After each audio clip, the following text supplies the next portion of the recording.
Let me finish this sentence. Perception is what? Reality, right? Now, it doesn't mean that it changes objective reality. What it means is I respond to what I believe is real. So it was a guy who was just somebody who was one of these joyful, enthusiastic people. He was a captain in the Army, stationed on Oahu, but he was spending some time on Maui for vacation. Well, one day, he said to me, he said, "Dave, have you ever been snorkeling?" I said, "No, I never have." He goes, "Oh, man! We gotta go." I said, "Okay." He said, "I'm going to get you some snorkel gear. A buddy of mine's going to have a barbecue tomorrow night." He gave me the address. His condo was right on the beach.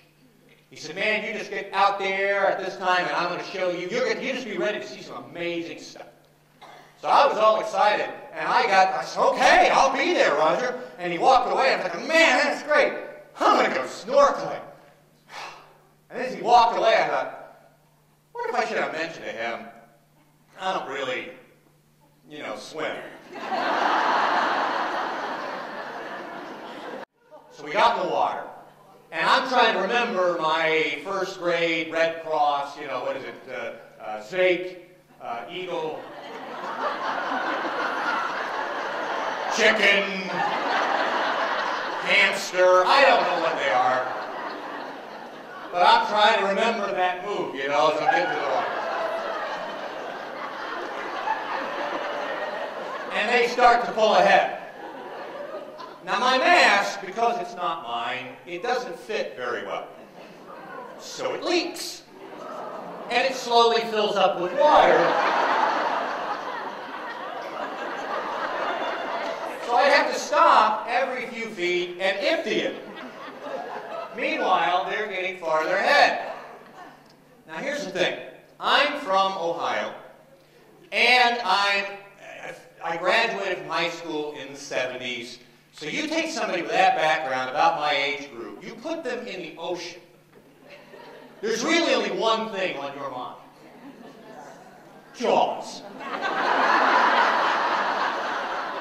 That movie scarred a generation. I got in the water. As soon as I got in the water, that music started in my head.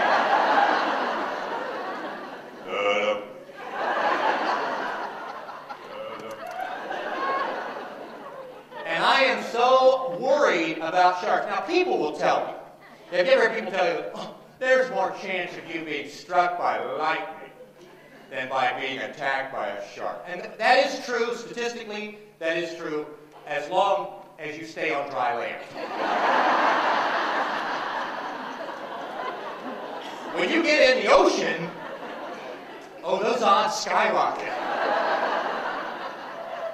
To make matters worse, I had been listening to the radio that afternoon, and they did a little announcement, a little public service announcement on how to avoid shark attack. Now, you can tell me it's a remote possibility, but when you're telling people how to avoid being eaten at the beach, and you're slipping it in between news traffic and weather, there must be some problem with attacks, So I'm in the water, and I'm thinking about what they said. They said, number one, never swim alone. Well, I'm a la carte. They're gone. So number two, never swim near dusk.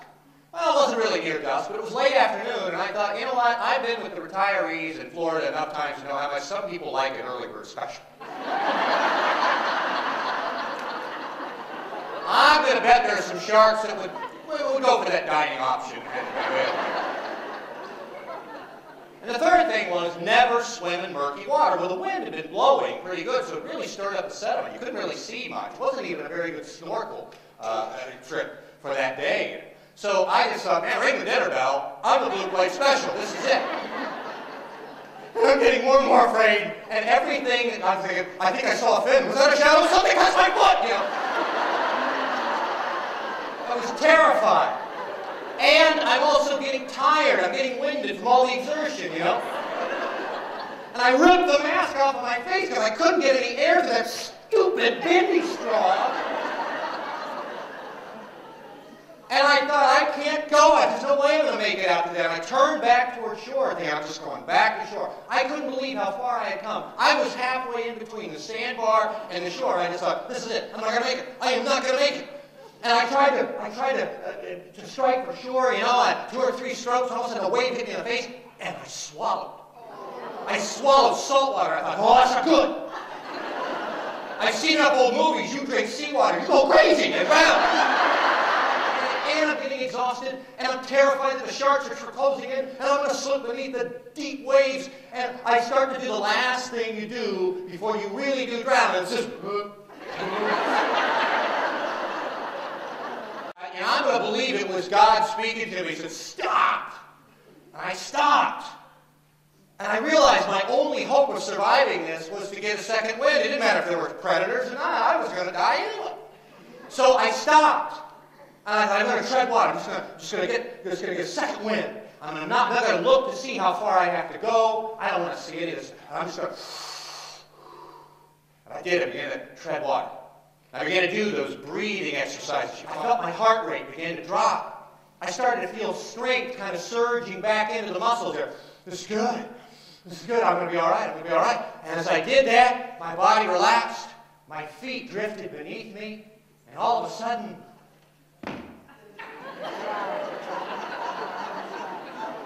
came into contact with solid ground. And I stood up.